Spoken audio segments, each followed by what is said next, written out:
So there's so much that we can do from exercise to cold plunging to sauna therapy to these kind of things, like actually hooking ourselves up with the diurnal rhythm of the earth.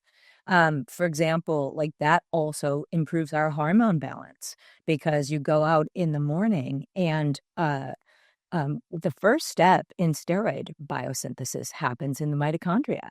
So when you absorb the wavelengths of light, you catalyze the conversion of cholesterol into pregnenolone, which is the first kind of grandmother steroid from which all the other steroid hormones are produced. What if aging isn't about slowing down, but leveling up?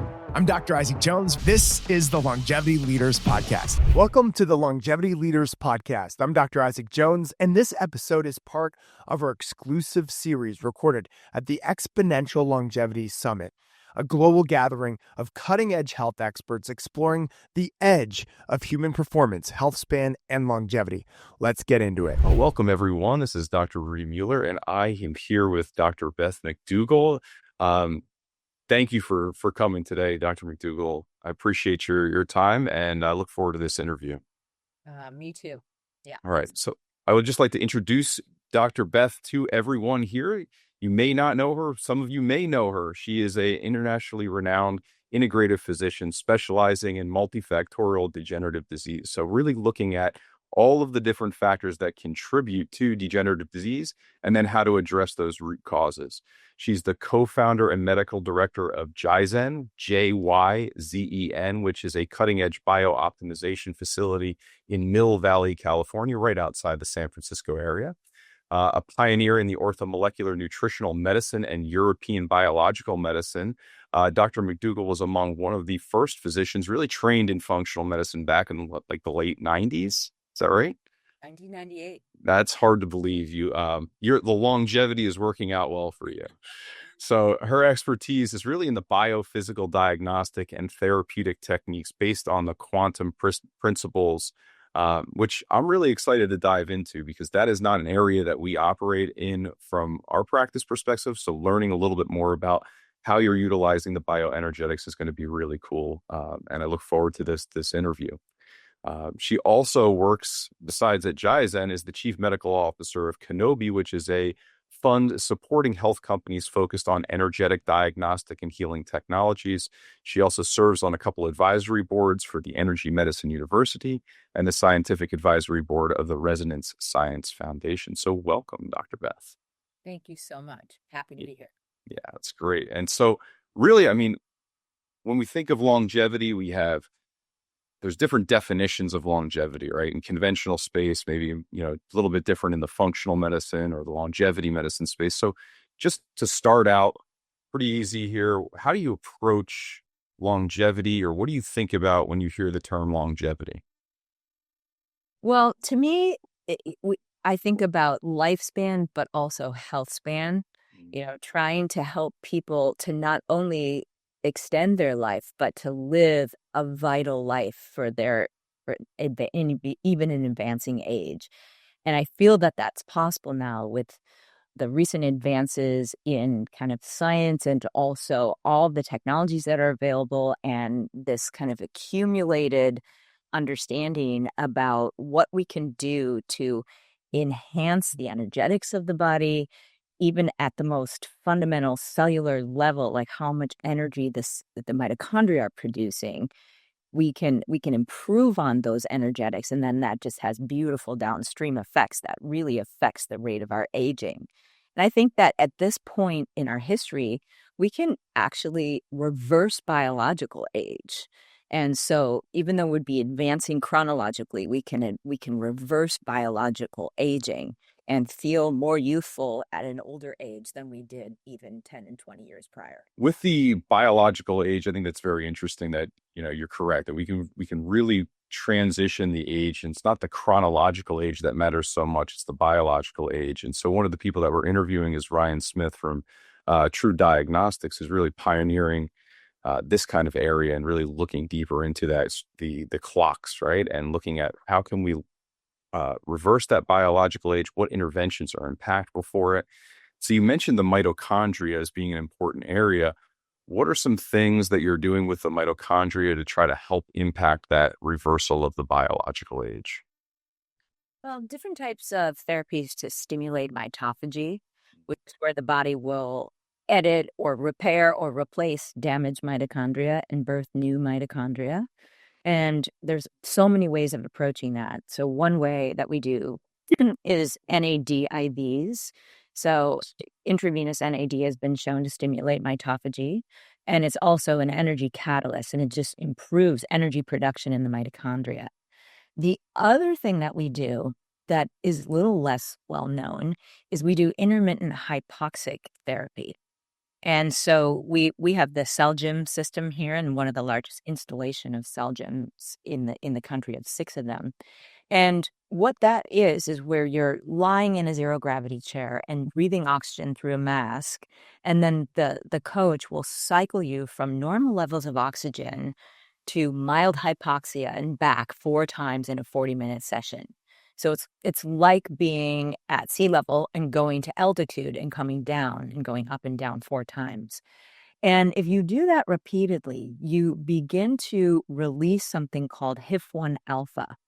And in 2017, 3 scientists won the Nobel Prize for figuring out what HIF-1 alpha does. It triggers the transcription of thousands of genes that are involved in our body's kind of energy production. So it also it triggers genes that are involved in how we utilize oxygen as a fuel, and kind of a catalyst for energy production. So it enhances oxygen delivery, it enhances oxygen utilization, and even coupling of oxygen in the first enzyme of the electron transport chain to really improve ATP production. It has also pretty interesting effects on glucose transport and shuttling glucose from the bloodstream into the cell in an insulin independent manner. And that will improve kind of our insulin receptor sensitivity and our ability to utilize glucose as a fuel source for energy production as well. We do some hyperbaric oxygen. We do kind of altitude training where people are doing fluctuating levels of oxygen, but while they're working out. And then, of course, supplements. Supplements can be very helpful, like coenzyme Q10 and urolithin A. And then I find it's critical to both diagnose and then treat, detox chemicals that we're exposed to, because a lot of things are direct mitochondrial toxins. So we know that mycotoxins that are produced from mold exposure are direct mitochondrial toxins. And so are some other types of chemicals used industrially. So I do testing here where I will send the blood to Europe, and they'll do kind of look at toxins complexed in the cell membranes and the membranes of the mitochondria. And then they'll look at kind of metrics of mitochondrial function to see if they're suppressed. And a lot of times with aggressive detox, with phospholipid therapy and intravenous glutathione and methylating agents, you can start to both flush and then mop these toxins up and kind of route them out of the body. The other thing that can be really helpful for mitochondria is red light therapy. Red light wavelengths and near infrared light wavelengths have been shown to kind of activate cytochrome C oxidase, which is one of the terminal enzymes in the electron transport chain in the mitochondria. And that enzyme can get blocked by intracellular nitric oxide production and by certain toxins. And so I have had really good luck combining the detox protocols with red light, near infrared light therapy. It actually accelerates kind of the detoxification, because the light produces a conformational change in that enzyme that literally will kick the toxin off the enzyme, kind of liberating it again so that it's free to begin producing energy maximally again. If you're a medical doctor, nurse practitioner, chiropractor, or other health expert that's stuck in a broken system, there's a better way. The Freedom webinar shows you a proven 5-step system to build a 7-figure virtual health practice or how to modernize your current brick and mortar practice without the burnout.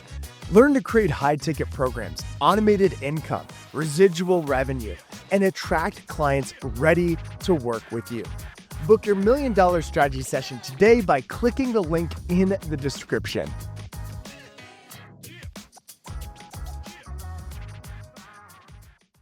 Great. And so you're really addressing the mitochondria, multifactorially. You're not only thinking about ATP production, but the membrane of the mitochondria, what toxins are going to be disrupting that, what nutrients are needed for good ATP production along that electron transport chain, and then utilizing different strategies like near infrared light therapy, hypoxia, these different hormetic stressors, right, to try to push and create a little bit of stress, but then we rebound from that stress, similar to, exercising being a hormetic stress, to be able to reinvigorate those mitochondria and restore them through the process of mitophagy. That's so true, Rudy. I mean, we'd be remiss to not just talk about lifestyle aspects, changes that affect mitochondria, like exercise, even just going outside in the morning and letting sunlight wavelengths come into your eyes, like, soon after the sun crest the horizon, because those wavelengths of light just kind of activate the mitochondria and actually stimulate mitochondrial water production. So water is produced in the mitochondria, and the infrared wavelengths of light that kind of predominate in the early time of day will help to structure that water, and that actually moves those complexes, those enzyme complexes, closer together in the mitochondrial membrane, so there is more efficient transfer of electrons down that electron transport chain. So there's so much that we can do, from exercise to cold plunging to sauna therapy to these kind of things, like actually hooking ourselves up with the diurnal rhythm of the earth. For example, like that also improves our hormone balance, because you go out in the morning and the first step in steroid biosynthesis happens in the mitochondria. So when you absorb the wavelengths of light, you catalyze the conversion of cholesterol into pregnenolone, which is the first kind of grandmother steroid from which all the other steroid hormones are produced. So, that goes to DHEA, which goes to estradiol and testosterone, or to progesterone and cortisol. So you really amp up that whole kind of cascade by going outside. Yeah, that's great. I mean, that is one of the primary things that we should be recommending to everybody that's listening is if you can get natural sunlight in the morning while the sun is rising or close to the time of the sun rising. And so when you're recommending that, are you recommending that they remove glasses, contact lenses? Yeah, that would be helpful. It would be helpful. And then ideally you go out with bare feet on the earth, pounding at the same time, which is great for your cell membrane potential. Yeah. Yeah. So I just came back from Puerto Rico, and that every morning went down to that beach, eyes Nice. facing the sunrise and feet in the ground doing the grounding. So that's wonderful. Any other lifestyle aspects that you focus on? I mean, obviously, if you're reversing degenerative disease, you're focused on nutrition. But when we're thinking about longevity, is there anything specific to nutrition that you're recommending? Yeah.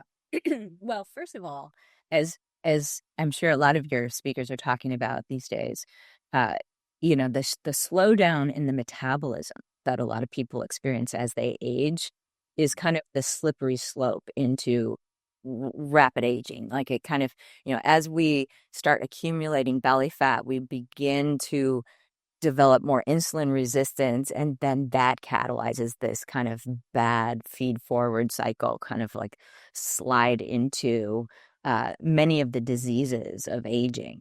So it's just absolutely so critical that we begin to impact that at the kind of like the most upstream point possible.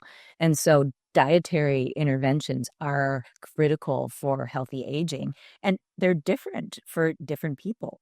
That's the thing. So we do a lot of testing on people to kind of try to ascertain what would the best diet be for you at this point in your life? And it varies. So we do biometric testing of resting metabolic rate. We do VO2 max testing. Of course, insulin, glucose, hemoglobin A1C, and kind of inflammatory markers. We have some specialists within our ecosystem that does lactate testing and, the kind of the old-fashioned glucose tolerance test, but with insulin at all the different points. And there's some very incredible nuances, like when you look at it with how someone handles a glucose load, and also, of course, continuous glucose monitors. And we just try to pool all that data together and just kind of figure out like what is the right diet for you. But generally speaking, this is more generality now.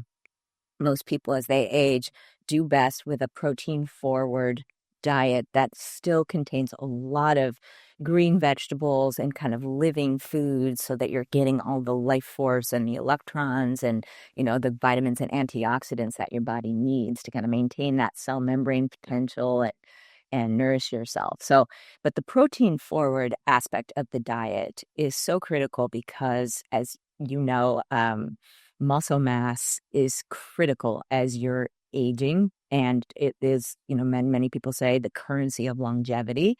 And the more muscle you have, the healthier the actual muscle cells are, the easier time your body's going to have sinking the glucose out of your bloodstream into the muscle cells and keeping your insulin receptors more sensitive.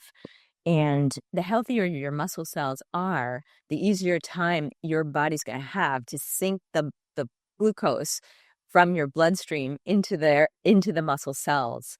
So we store glucose as glycogen in our muscle cells, and that sensitizes the insulin receptors and then really keeps your metabolism functioning at a higher level. Yeah.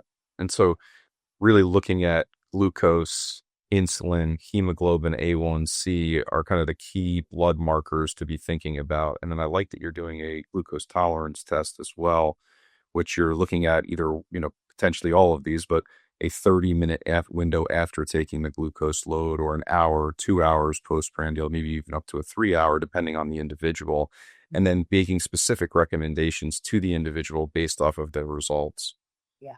Yeah.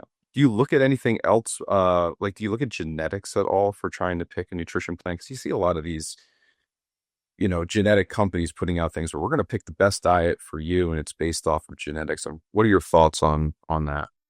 I don't. Because, you can, if you bathe your genetics in the bad diet for you, that's going to cause epigenetic changes that are going to be far more consequential than your genetics. So it's really about looking at these functional studies.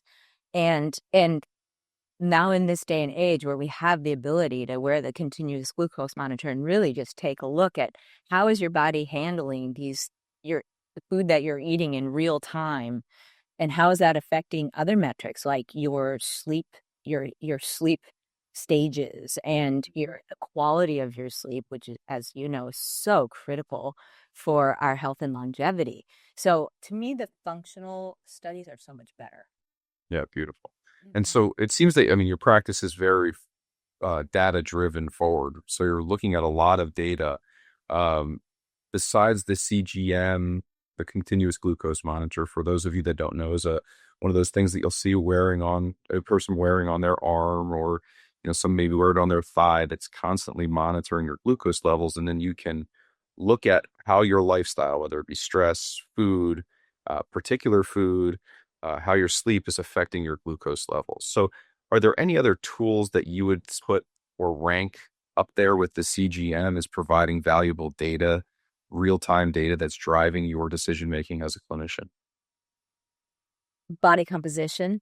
Body count. So yeah, having a smart scale at home, I think, not all smart scales are totally accurate, but if you're using the same one and you're looking at how it's trending, I think that can be helpful. And then, of course, periodically doing a DEXA scan or something like that. So you're really, really looking at that and trying to data drive your lifestyle to optimize those metrics. So I think that when we talk about genetics is is a cool piece of information to understand and learn. You may pull some data from there that's valuable, but really it comes down to how is your lifestyle interacting with your genes, resulting in an elevated glucose level, or your biometrics or for your DEXA being off, right? Uh, Looking at body composition. So cool. I think I really like that you're data driven and really being specific and personalized to the individual. I think that data is such a powerful biofeedback tool. I think when I was a really early adopter of Oura Ring, for example, and had sleep trouble for years when I went into perimenopause, like years ago. And it was so helpful to be able to just pick apart every aspect of my lifestyle and then really prove to myself like what it was doing to my sleep quality. Like what time I ate dinner, what I had for dinner in terms of the ratios of the macronutrients, whether or not I'd exercised that day, whether or not I had meditated that day. So many things would contribute, and I think all of these tools are like that. If you look at your CGM and you, like you said, if you're stressed, you're going to get different values. If it's not going to look as good as if you're eating the same food when you're not stressed, or if you've had a poor night's sleep, it's going to affect your CGM because your body's in a state of stress. So it is I think so helpful to guide and modify your lifestyle. And then are there other things? I mean, so we touched on nutrition, stress. I find that the hardest part, of the part that a lot of practitioners can skip over and that people will miss, is like the mind, body, spirit. What particular things are you focused in on in that area, in that domain? Thanks for asking that, because I completely agree. I don't feel we can have vitality and a good health span unless we're focused on our mindset and doing some energetic maintenance, in our body. I think I advocate meditating and doing a body-centered meditation where you're really doing a kind of a conscious scan of where you're holding tension or where you may have pain. And then you kind of spend some time in those areas as a window into where you may have some energetic holding, whether it's from the day before having a interaction with someone that was not so savory, and you really never did the kind of clearing of that. You may have tension in your midsection, almost like your solar plexus, and you may have been holding that for the last 24 hours. And if you keep accumulating stuff like that without kind of going in, taking a look at it, clearing it out, you eventually could have some translation into a physical problem in that area. So I really advocate doing a full body scan, kind of grounding off energy, that once you've really spent some time where you can kind of understand what you're holding there and what it has to communicate to you, you can then ground that energy off into the field of the earth.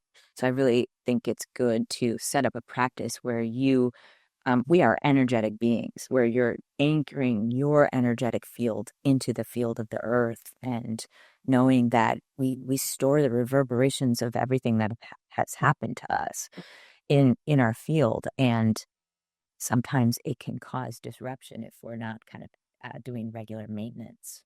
And becoming aware of those types of things can be difficult. So when you say like doing a scan, can you talk a little bit more about what that is specifically? Are we hooked up to something that's doing a scan, or are we scanning ourselves as we're meditating and just trying to find the areas where we're holding tension or the feelings that are coming about when we're in that state of meditation? The latter, yeah. So are you familiar with the chakra system? Sure. Yeah. I the chakra system, we have these energetic centers, and there's 7 major ones. There's many minor ones, but that tends to be kind of a repository for storing information. And I really see these as true organs. Like they're energetic kind of step up, step down transformers, literally, where we're translating kind of subtle energetic information from the field we exist within and from our interactions with other living beings within this field. We translate those subtle energetic signatures into kind of sonic and chemical language of our endocrine and autonomic nervous system, that really translates into the body. And so sometimes we will store kind of energies in our, not only our auric field, but also our chakra system.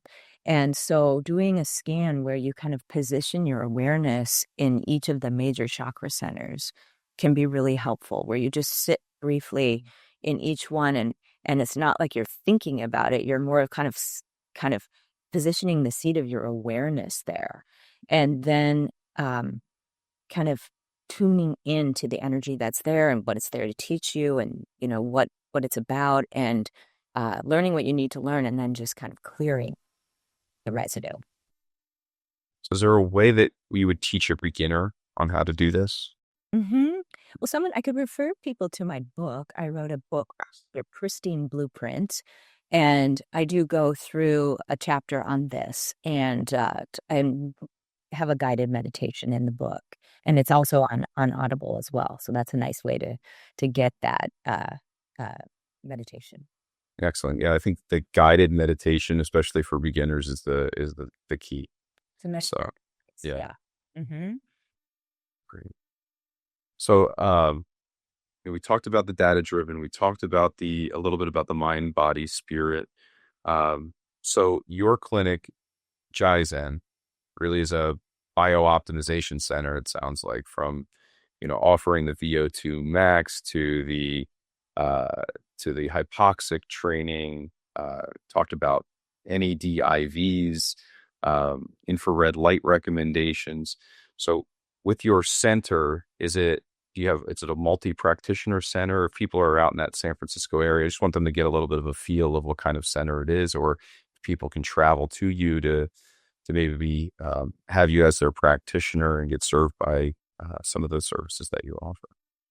Yeah. So Jizen is an extension of my 26-year practice. So we started Jizen a couple years ago, and it's a beautiful biooptimization facility. So it has my practice and practice of Dr. Maria Marion, who's a naturopath, the practice of Dr. Brooke Bennis, who is an osteopath that does structural health disorder, and pain syndromes and joint problems. And then Dr. Harris Maskett, who's a medical doctor that's a sports medicine physician, and who also, he and I kind of work together on cracking these metabolic codes, where people are having stubborn changes with their metabolism that really is going to interfere with their ability to age well and live a healthy life.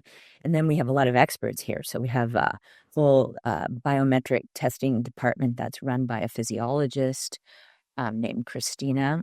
And then we have a neuroscience department run by Cindy Reynolds. And that is such a lovely aspect of our center, because what I find is that it's also critical for healthy aging to look at how the brain is functioning. Some people's brains, I would say a lot of people's brains, are locked into kind of a constant state of fight or flight. Their limbic system is firing 24/7 because they've experienced some trauma in their life, and the trauma can date way back to even birth trauma sometimes. And we can go in a very few short sessions of neuromodulation to kind of calm that limbic system down, which improves the autonomic nervous system balance. And that helps everything that I try to do as a medical doctor, whether it's like lower someone's blood pressure or improve their immune system or their ability to detoxify or, fight an infection or whatever.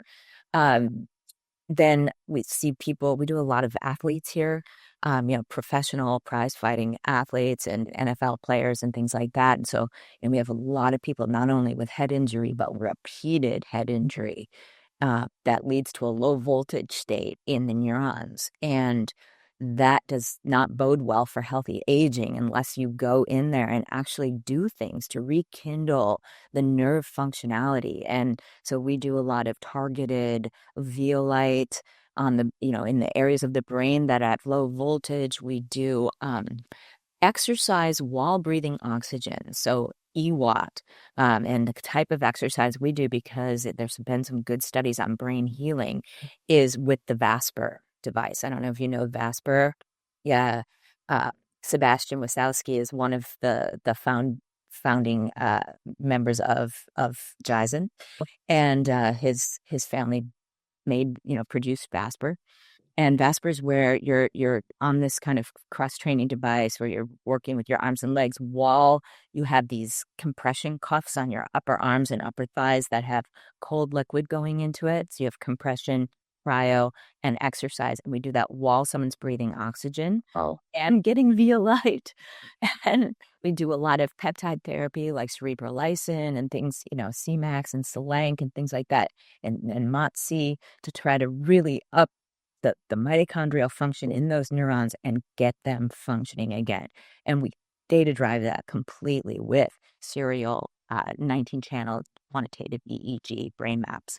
So that has been super rewarding to just kind of unwind, chronic traumatic encephalopathy and different types of, brain injuries. And then we also have a integrated bodywork center here. So the reason why we have kind of the whole medical department, the neuroscience department, the integrative bodywork department, and the biometrics is that I just watched how people aged. I've been doing this for so long now, 26 years. I have a lot of patients that right when I came out of residency that are still with me today, and so I've been able to watch a lot of people age and notice that people would often either develop a physical health problem, often from these kind of underpinnings that have already talked about, like whether it's the insulin resistance or mitochondrial dysfunction or, kind of toxic accumulation that's disrupting cell membranes, et cetera, leading to receptor resistance. But they would develop a physical problem, or they would be so kind of focused on their health that they wouldn't, but then they maybe would have some cognitive decline, or they don't have any of that, but then they would have structural. A lot of people out here are super athletes, whether they're professional or non-professional. And, so you have a lot of wear and tear on joints. And so people would have, kind of like postural issues or asymmetrical kind of holding patterns in the body that would lead to abnormal wear and tear in the joints, and maybe they would need a knee replacement, and then now later it's a hip, and now it's like spinal stenosis, and they've got a back surgery, and then that leads to something else, and you just watch them snowball down. And I'm sure you see that in your career, but I've seen that so many times. Like, I've just watched people deteriorate in front of my eyes from one surgery to the next. And so we are so committed here to looking at structural symmetry, during going through functional movements, and again, data driving that. Also, we have Run DNA, so we're watching people's gait on a treadmill and when they're running, when they're walking, and looking at how the body is moving. And then if there is kind of asymmetries, we're targeting that with focal and radial shock wave, with deep tissue work. And then Brooke does a lot of regenerative therapies for the joints so that you can maybe spare people these therapies.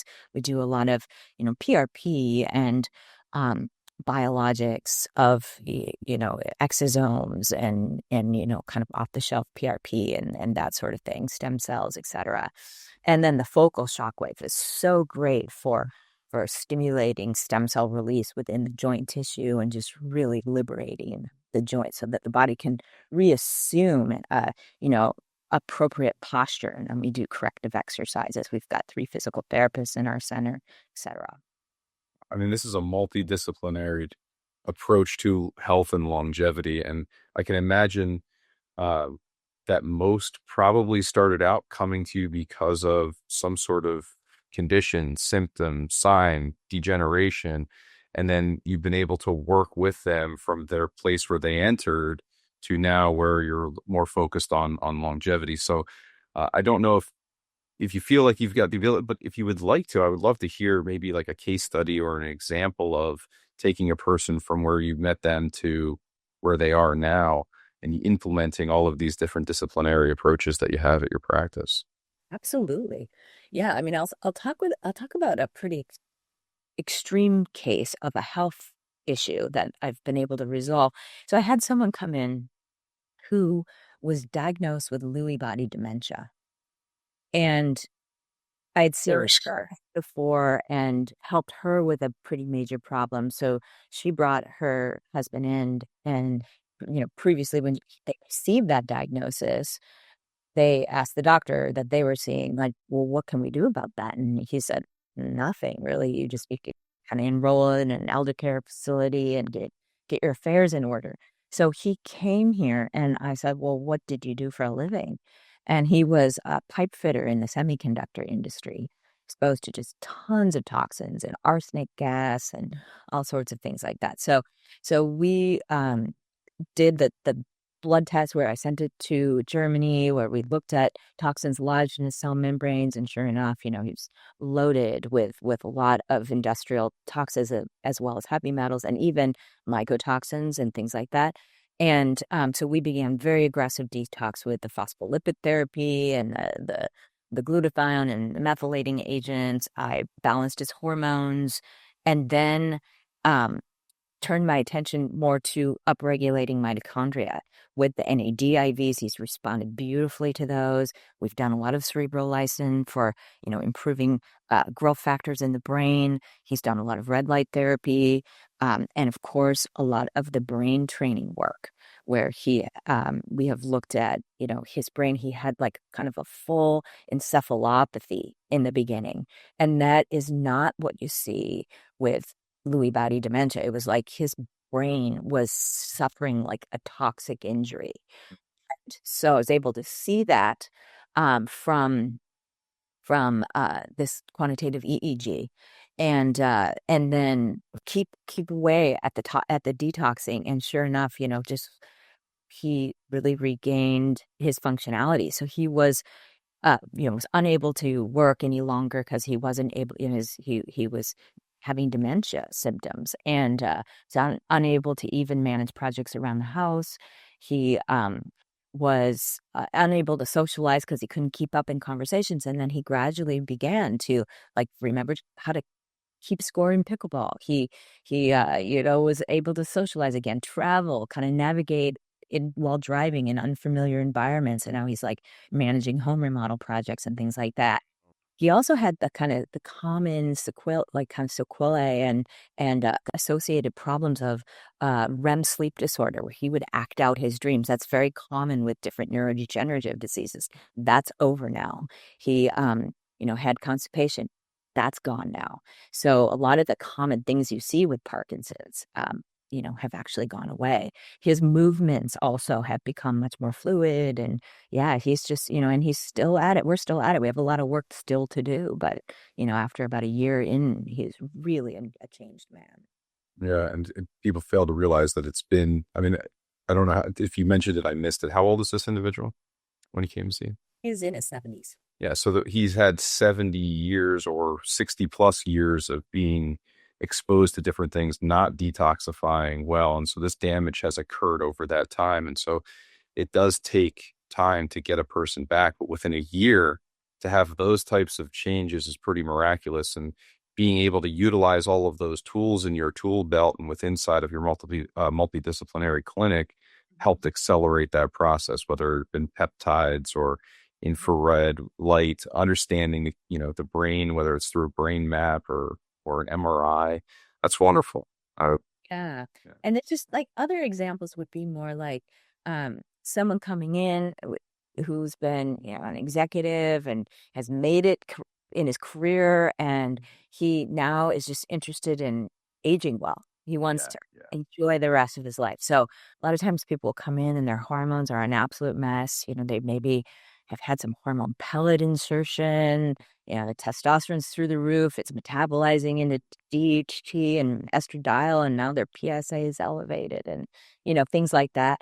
So I'll kind of fine tune their hormone balance, and not just looking at testosterone, but like their adrenal hormones, their thyroid, et cetera, and really paying attention to the metabolism of those hormones, and then put them on a kind of a optimizing rotating peptide schedule for the year, as well as do some pretty aggressive detox, because as you said, like by the time you're 60, you've accumulated so many toxins, and they lodge in your cell membranes and just really lead to membrane receptor dysfunctionality, and not just insulin resistance, but leptin resistance, and even, where your neurotransmitter receptors are not working as well, and all of that. So it's so important to detox. And then just find that right diet for them, that right exercise program for them, and begin to kind of teach lifestyle science. Like, so we don't do that anymore. It's like Western medicine has unfortunately, kind of really failed us in a lot of ways, because it's just, it's great for emergencies and great for, if you need a major intervention, if things have got, progressed to the point, but it's not helping people to stay healthy. It's not reversing the trajectory of chronic disease. It's not teaching people how to live in a way that it facilitates a vital life. Right. Well said. Well, I think that what you have going on at Jaizen is beautiful, and I appreciate you taking the time to share the case studies as well as your experience today with us. The final thing I want to find out from you is, what is your goal for your chronological age? What do you want to reach? What's that age that you want to reach? I want to live over 100. Live over 100. Beautiful. Yeah, it's certainly possible. It's in my great grandmother did, and she was so healthy right at the end. So yeah. And that's the important thing, right? That we started this whole conversation off with. It's about being functional and having the health span to longevity. Right. Exactly. Well, excellent. So if people are interested in learning a little bit more about you, maybe reading some of your material, you mentioned a book earlier that's on Audible that has a chapter on meditation. And then where would they find you for Jaizen? If you could give some information around that to help guide people that are looking for more. Sure. Yeah, jaizen.com. That's all right. JYZEN. .com. Right. Follow me on social too, Beth McDougall, MD. Awesome. Well, thank you so much for your time. I appreciate it, Beth. Oh, and that's really, it was fun. Likewise. Have good. Okay. Thanks for listening to the Longevity Leaders podcast. Our Longevity Leaders community is on mission to transform 100 million lives by 2040. If you enjoyed this show, please share this with somebody that you know, especially another doctor or physician, but also click that follow button. Until next time, stay strong and live long.